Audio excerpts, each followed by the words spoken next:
आप सभी लोगों को मेरा नमस्कार। साथियों, वीडियो के इस पार्ट में आज मैं आपसे बॉम्बे हाई कोर्ट का एक जजमेंट शेयर कर रहा हूं, जिसमें कि एक व्यक्ति जो पब्लिक सर्वेंट है उसके ऊपर 409, 420, 468, 471 और सेक्शन 34 के अंतर्गत मुकदमा दर्ज किया जाता है और उसके बाद उस मामले में चार्जशीट फाइल की जाती है।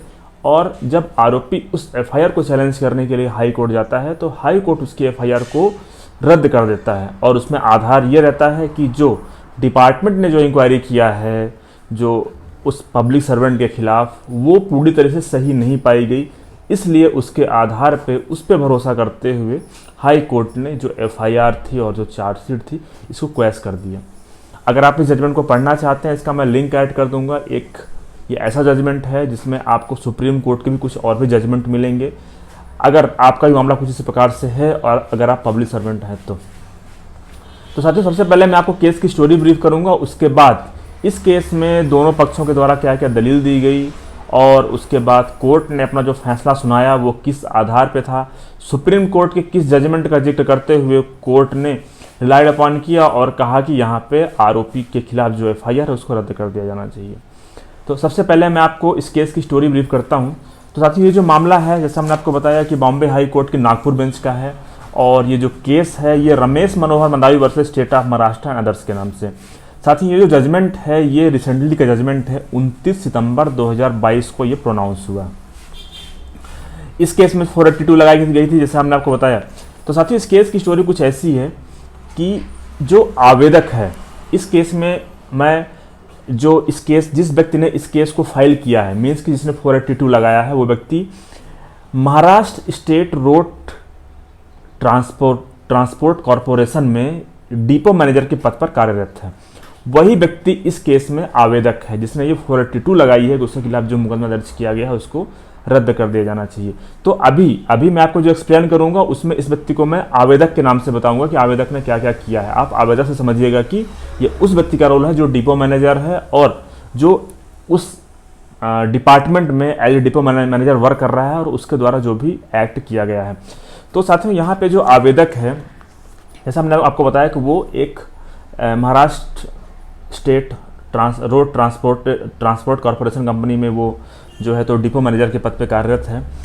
दिनांक 7 मार्च 2013 इस दिनांक को बस में डीजल भराया जाता है और 118 लीटर डीजल जो भराया जाता है उसकी एंट्री रजिस्टर में की जाती है और इसके अलावा जो डीजल भराया जाता है उसकी एक प्राइवेट पेट्रोल पंप से पर्ची भी ली जाती है।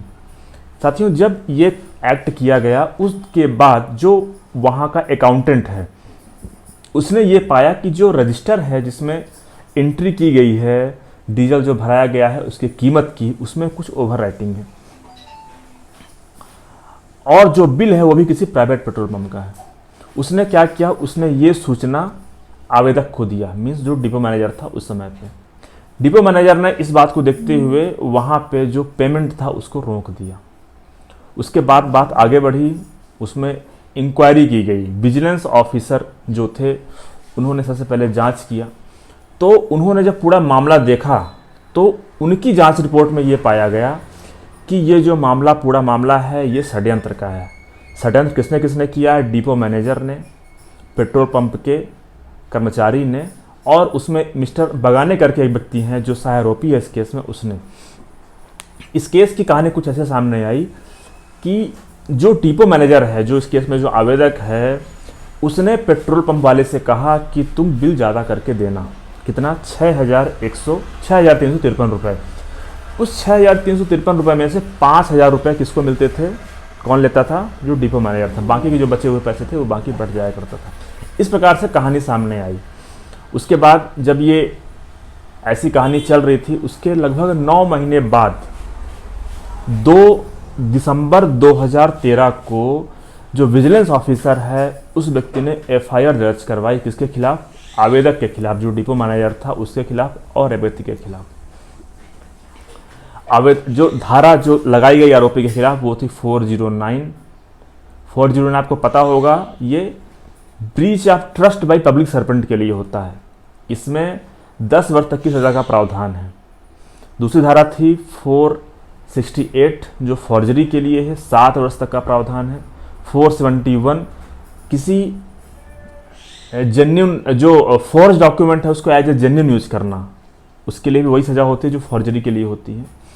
और सेक्शन 34 क्योंकि मामले में एक से अधिक आरोपी थे, तो इस आधार पे एफआईआर दर्ज की गई।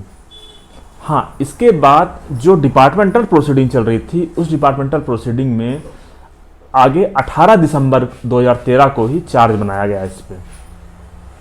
अभी मैं डिपार्टमेंटल प्रोसीडिंग की बात कर रहा हूँ, एफआईआर की बात नहीं कर रहा हूँ, उसका जिक्र आगे करूँगा।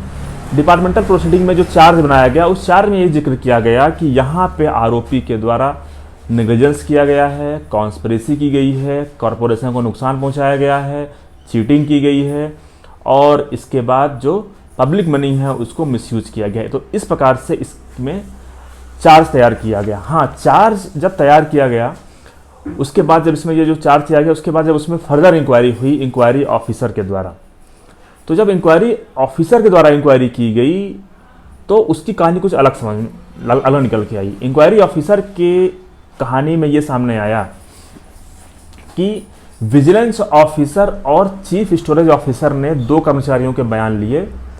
उन दोनों कर्मचारियों ने उन दोनों अधिकारियों को वही बयान दिया जो एक दूसरे को दिया, मीन्स उन्होंने सेम स्टेटमेंट दिया दोनों को।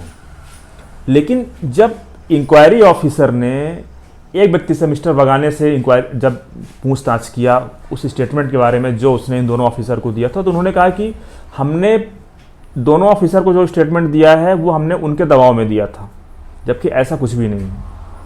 अब यहाँ पे एक नई बात सामने आ गई, इंक्वायरी ऑफिसर के रिपोर्ट में कॉन्ट्राडिक्शन हो गया, क्योंकि जो दोनों के सामने जो स्टेटमेंट दिए थे वो अलग था और यहाँ पे अलग था। इस आधार पे इंक्वायरी ऑफिसर ने ये पाया कि यहाँ पे जैसा आरोप लगाया गया है ऐसा नहीं है, और जो डिपो मैनेजर है, जो इस केस में जो आवेदक है, उसके खिलाफ जो आरोप लगाया गया है वो सही नहीं है।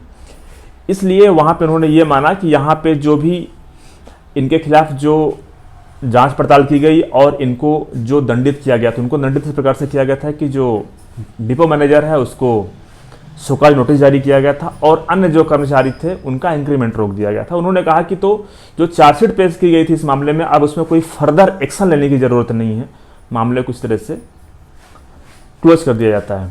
हाँ, अब आपको जैसा हमने बताया कि एफआईआर दर्ज की गई थी, वो भी किसके द्वारा, विजिलेंस ऑफिसर द्वारा एफआईआर दर्ज कराई गई थी। अब वो जो एफआईआर दर्ज कराई गई थी उसकी चार्जशीट पेश की गई फरवरी 2014 में, कहाँ, कोर्ट में।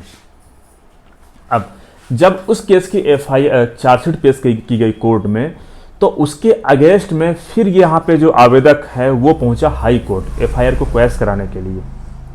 तो साथियों, अब यहाँ पे उनके द्वारा क्या क्या दलीलें दी गई और किस आधार पर प्रस्तुत किया गया वो हम चर्चा करते हैं आपसे। तो साथियों, जो 482 फाइल की गई, इसमें आवेदक के द्वारा जो दलील दी गई मुख्यतः यह है कि पहली दलील ये थी कि जब हमारे खिलाफ जो डिपार्टमेंटल प्रोसीडिंग थी उसमें हमारे खिलाफ कोई पुख्ता आरोप नहीं पाया गया और ऐसा साबित नहीं हुआ कि हमने वो एक्ट किया है, तो क्रिमिनल प्रोसीडिंग का सवाल ही नहीं उठता है। क्योंकि डिपार्टमेंटल प्रोसीडिंग में जो जांच की जाती है उसके बजाय जो क्रिमिनल जो ऑफेंस होता है, जो एफआईआर दर्ज की जाती है पुलिस के द्वारा और जो मामला कोर्ट में चलता है, उसमें जो स्टैंडर्ड ऑफ प्रूफ है वो हाई क्वालिटी का चाहिए होता है, जबकि डिपार्टमेंट में वो उतना हाई क्वालिटी का नहीं चाहिए होता है। इसका सामान्य सा मतलब ये है कि अगर डिपार्टमेंटल प्रोसीडिंग में किसी को अगर बरी भी कर दिया जाए, किसी को बरी कर दिया गया है, तो सवाल ही नहीं उठता है कि उसके खिलाफ क्रिमिनल एक्शन या फिर एफआईआर दर्ज की जाएगी। क्योंकि यहाँ अगर क्रिमिनल एक्शन दर्ज, उसके खिलाफ अगर क्रिमिनल प्रोसीडिंग दर्ज की जाएगी, तो अगर वो डिपार्टमेंटल प्रोसीडिंग में ही बरी हो गया है, वहीं पे उससे सबूत नहीं मिले हैं, तो यहाँ तो और भी स्टैंडर्ड सबूत चाहिए होते हैं, वो तो मिलने का सवाल ही नहीं होता है।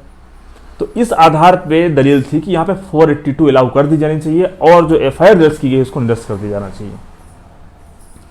दूसरी दलील दी गई कि यहाँ पे जिन मामलों के अंतर्गत मुकदमा दर्ज किया गया है वो इंग्रेडिएंट मैच नहीं करते हैं।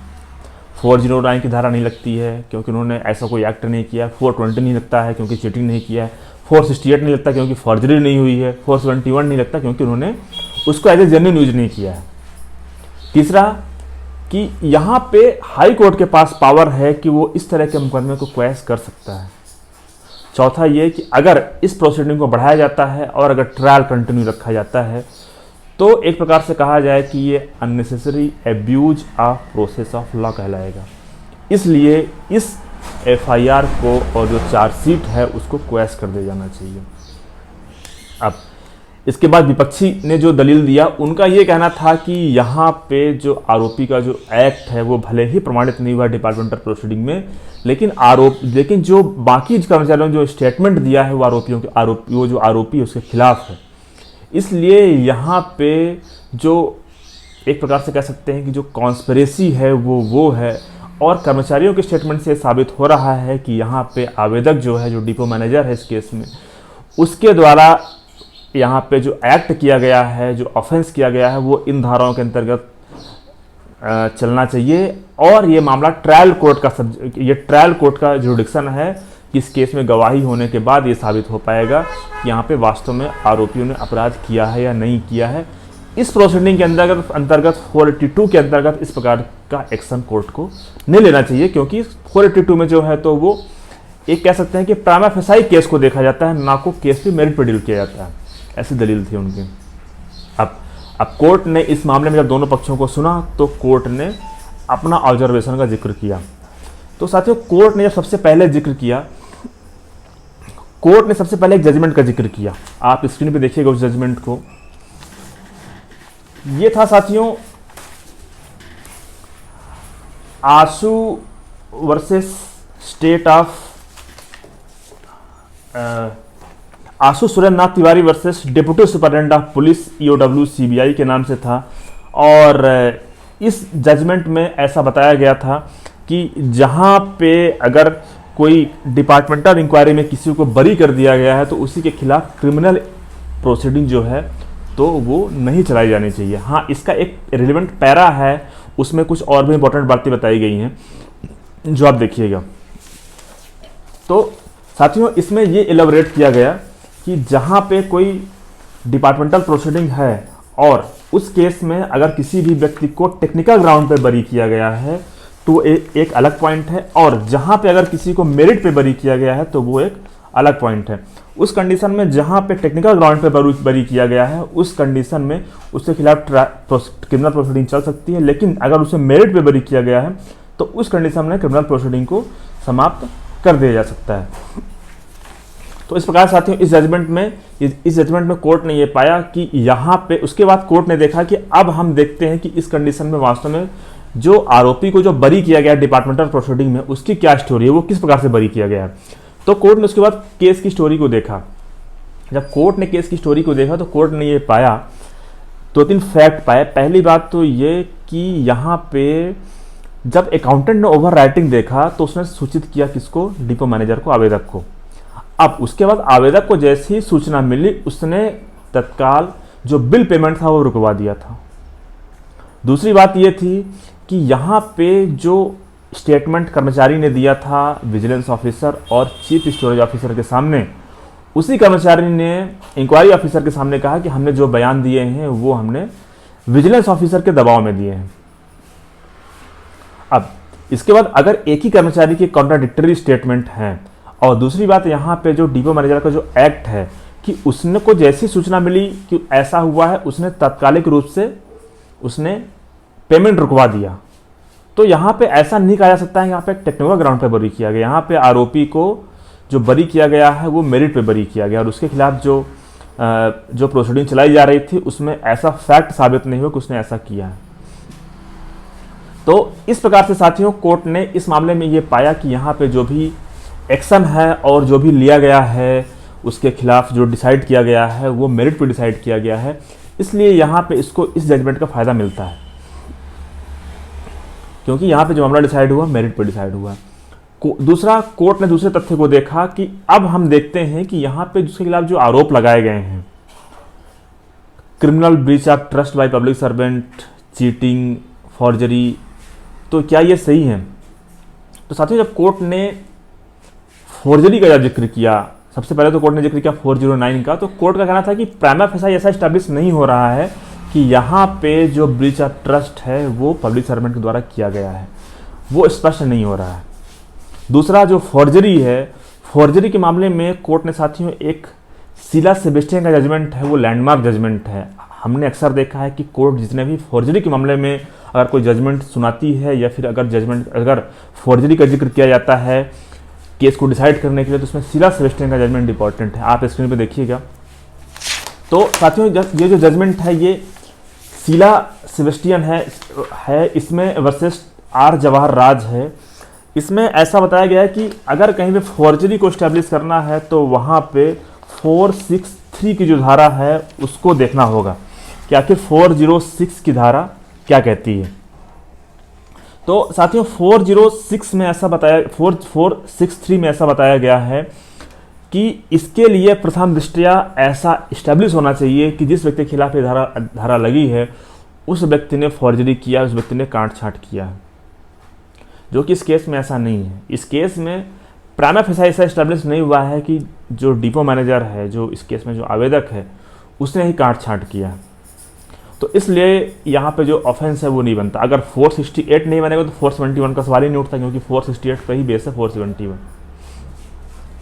तो इस प्रकार से साथियों कोर्ट ने यहाँ पे पाया कि यहाँ पे जो भी आरोप लगाए गए हैं उसके खिलाफ वो सही नहीं है, और यहाँ पे जो जजमेंट बताए गए हैं उसका फ़ायदा आरोपी को मिलना चाहिए। और ऐसा कहते हुए कोर्ट ने FIR को रद्द कर दिया और चार्जशीट को भी क्वैश कर दिया। तो साथियों मुझे उम्मीद है कि हमने जिस जजमेंट को आपसे शेयर किया है बॉम्बे हाई कोर्ट का, ये अगर आपका ही मामला कुछ इसी प्रकार से है जहाँ कि आप भी डिपार्टमेंटल प्रोसीडिंग में भी आपके खिलाफ एक्शन नहीं हुआ है और बाकी की जो कार्रवाई है उसमें आपके खिलाफ आरोप लगा दिया गया है, तो आप उसका फ़ायदा ले सकते हैं। और यहाँ पे इस केस में जो जजमेंट बताए गए हैं आप उनको यूज़ कर सकते हैं।